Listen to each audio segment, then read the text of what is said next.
अस्सलामुअलैकुम। आप सब लोगों को साबरा रेमेडीज में खुश आमदीद। आज मैं आपको बताऊंगी इमली के शरबत के वो तिब्बी फवाइद जिनसे आप यकीनन नावाकिफ हैं।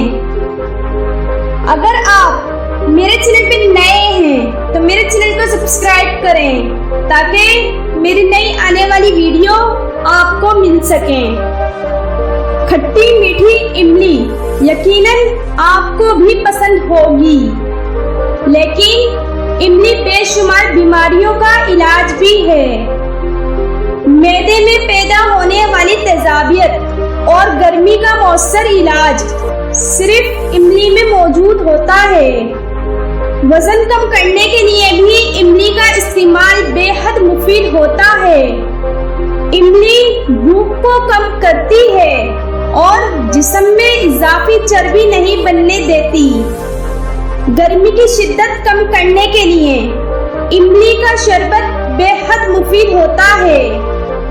इमली की तासीर ठंडी होती है, इसलिए ये ब्लड प्रेशर को कंट्रोल में रखती है। इमली कोलेस्ट्रॉल की सतह को मुतवाजिन रखती है, जिसकी वजह से दिल सेहतमंद रहता है और दिल के अमराज होने के चांसेस काफी हद तक कम हो जाते हैं। अगर इमली का शरबत बनाकर इसे महफूज कर लिया जाए और रोजाना थोड़ा थोड़ा इस्तेमाल किया जाए तो इससे इमली के तमाम फवाइद हासिल किए जा सकते हैं। इमली का शरबत बनाने का तरीका: इमली 300 ग्राम, आलू बुखारा 300 ग्राम, गुड़ हस्बे जायका, काला नमक 1 चम्मच, तुखमलंगा 2 खाने के चम्मच। आलू बुखारा और इमली को रात भर अलग अलग बर्तन में भिगो दें और सुबह उठकर इनके बीज निकालकर इनको ब्लेंड कर लें।